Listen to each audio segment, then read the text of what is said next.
আসসালামু আলাইকুম। আমি মোহাম্মদ সাইফুদ্দিন ইসলাম, অ্যাডভোকেট, ঢাকা জজ কোর্ট। আজকে যে বিষয়টি নিয়ে আলোচনা করতে চাই সেটা হলো খতিয়ানে যদি ভুল হয়ে থাকে সেই ভুল সংশোধন করার উপায় আমাদের কিভাবে অবলম্বন করতে হবে। জমিতে সাধারণত যখন আমরা দখলকার হিসেবে থাকি তখন সরকার বিভিন্ন সময়ে খাজনা আদায় করার জন্য খতিয়ান প্রস্তুত করে থাকে এবং এই খতিয়ান কখনো কখনো মাঠ পর্যায়ে গিয়ে প্রস্তুত করা হয়, আবার কখনো কখনো দেখা যাচ্ছে যে অফিসে বসেই প্রস্তুত করে থাকে। যেমন এসএ খতিয়ান প্রস্তুত করা হয়েছিল। বিএস খতিয়ান বিশেষত আমাদের বর্তমান সময়ের একটি খুব গুরুত্বপূর্ণ বিষয় এবং বিএস খতিয়ান যখন প্রস্তুত করা হচ্ছে তখন বিভিন্ন এলাকায় মাঠ পর্যায়ে গিয়ে সেখানকার আমিন অথবা সর্দার আমিন সেখানে বোঝারত খতিয়ান তৈরি করে এবং সেখানে দেখা যাচ্ছে যে যখন ডিপি বা ড্রাফট খতিয়ান প্রকাশ করা হয় তখন বিভিন্ন ধরনের ভুল পরিলক্ষিত হয়। একটু বিষয় মনে রাখতে হবে, খতিয়ান এমন একটা বিষয় যেটা আপনার মালিকানার প্রমাণ করতে পারে না। খতিয়ান শুধু আপনাকে এটা বলে দিতে পারে যে আপনি সেই সম্পত্তিতে দখল হিসেবে আছেন। খতিয়ান আপনার সাক্ষ্যের চূড়ান্ত প্রমাণ নয়, কিন্তু যদি আপনি দলিল দাখিল করেন তাহলে সেই দলিলের সাথে সাথে খতিয়ানও আপনার মালিকানাকে সাপোর্ট করবে। খতিয়ানে যদি কারো নাম অন্তর্ভুক্ত না হয় তাহলে বলা যাবে না যে সেই ব্যক্তি সেই সম্পত্তির মালিক নয়। আবার এটাও বলা যাবে না যে খতিয়ানে যদি কারোর নাম চলে আসে ভুলভাবে তাহলে সেই সম্পত্তির মালিক সেই ব্যক্তি হয়ে গেল। সুতরাং খতিয়ান এমন একটা বিষয় যেটা শুধুমাত্র সরকার প্রস্তুত করে জমির কোন কোন মালিক কোন কোন জায়গায় দখলে থাকবে এবং খাজনা কীভাবে সরকার সেখান থেকে অর্জন করবে। এখন আমরা একটু আসি যে রেকর্ড চলাকালীন সময়ে যখন খতিয়ান প্রস্তুত করা হয় তখন একটি গুরুত্বপূর্ণ বিষয় হলো সেখানে প্রত্যয়ন বা তসদিক করা হয়। মূলত এই স্তরে রেকর্ডের আইনগত ভিত্তি তৈরি হয়ে থাকে। রাজস্ব অফিসার পূর্ববর্তী রেকর্ডের প্রাসঙ্গিক দলিলপত্র পরীক্ষা করে যদি সন্তুষ্ট হয় তাহলে তিনি এখানে তসদিক সম্পন্ন করেন। তসদিক সম্পন্ন হওয়ার পরে 29 বিধি মোতাবেক সমস্ত রেকর্ডের বর্ণ ক্রম অনুসারে সাজিয়ে সাধারণ এবং মালিকদের জন্য 30 দিনের জন্য এটি উন্মুক্ত রাখা হয়। যদি কোনো ব্যক্তি এই 30 দিনের মধ্যে দেখে যে সেখানে ভুল পরিলক্ষিত হয়েছে অথবা তার মালিকানার কোনো ধরনের সমস্যা তৈরি হতে পারে বা তার দলিল আছে কিন্তু তার নামে সম্পত্তি রেকর্ড হয়নি, তাহলে সেই ক্ষেত্রে সে সহকারী সেটেলমেন্ট অফিসারের নিকট আবেদন করতে পারবে। এই 30 ধারায় সহকারী সেটেলমেন্ট অফিসার যে আদেশ দিয়ে থাকে সেই আদেশের উপর ভিত্তি করে যদি কারোর কোনো ধরনের আপত্তি তাহলে সে সহকারী সেটেলমেন্ট অফিসারের এই আবেদনের এই আদেশের উপর ভিত্তি করে সে আপিল করতে পারবে সেটেলমেন্ট অফিসারের নিকট।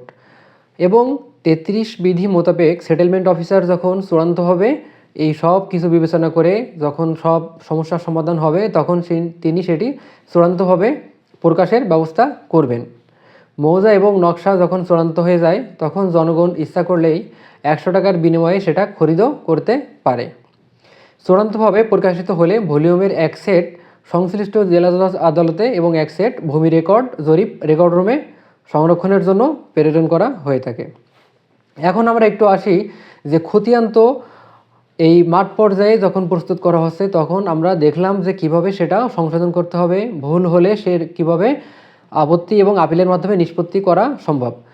এখন আমাদের একটু দেখতে হবে যে খতিয়ান সংশোধনের মামলা করে কিভাবে খতিয়ান সংশোধন করা সম্ভব। যদি একবার চূড়ান্তভাবে খতিয়ান প্রকাশিত হয়ে যায় তাহলে আর সহকারী সেটেলমেন্ট অফিসার অথবা সেটেলমেন্ট অফিসারের কোন ধরনের এখতিয়ার নেই এটা সমাধান করার। সেই ক্ষেত্রে মনে রাখতে হবে আমরা দুইভাবে এই খতিয়ান সংশোধনের জন্য মামলা করে সেটা সংশোধন করতে পারি। এক হচ্ছে এসআর অ্যাক্টের 42 ধারায় আমরা মামলা করতে পারি, অর্থাৎ সুনির্দিষ্ট প্রতিকার আইনের 42 ধারায় আমরা ঘোষণামূলক মামলা করে আমরা সেটা আদালতে দাবি করতে পারি। এবং আরেকটি হলো ল্যান্ড সার্ভে ট্রাইব্যুনালে আবেদন করতে পারি। খতিয়ানে ভুল আছে এটা শুধুমাত্র উল্লেখ করতে পারে জজ, যে সেটা এসআর অ্যাক্টের 42 ধারায় যে মামলা সমাধান করবে।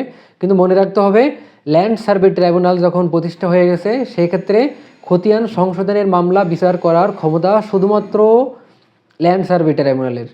সুতরাং খতিয়ান সংশোধনের মামলা ব্যতীত অন্য কোনো মামলা ল্যান্ড সার্ভে ট্রাইব্যুনালে করা যাবে না। আবার একটা জিনিস মনে রাখতে হবে, কিছু কিছু বিষয় আছে যে এসব বিষয়গুলো আমরা সাধারণত খুব সহজেই সমাধান করতে পারি এসিল্যান্ড অফিসে আবেদন করে। যেমন প্রকৃত ভুল বা যথাযথ ভুল যদি আমরা দেখি, সেই ক্ষেত্রে সেই বিষয়গুলো আমরা সেখানে আবেদন করে সমাধান করতে পারবো। যেমন পিতার মৃত্যুর পরে আমাদের নামে যদি রেকর্ড না হয়ে আমাদের মৃত পিতার নামে সম্পত্তি রেকর্ড হয়ে থাকে, সম্পত্তিটি যদি খ তফসিলভুক্ত সম্পত্তি হিসেবে রেকর্ড করা হয়, বৈধ ক্রেতার নামে যদি রেকর্ড না হয়, পূর্বের মালিকের নামে যদি রেকর্ড না হয়ে থাকে, এই সমস্ত বিষয়গুলোর ক্ষেত্রে আমরা এই প্রকৃত ভুল বা এই যে বিষয়গুলো হলো, সেই সব ভুলের ক্ষেত্রে আমরা এসিল্যান্ড বরাবরে প্রথমে আবেদন করব।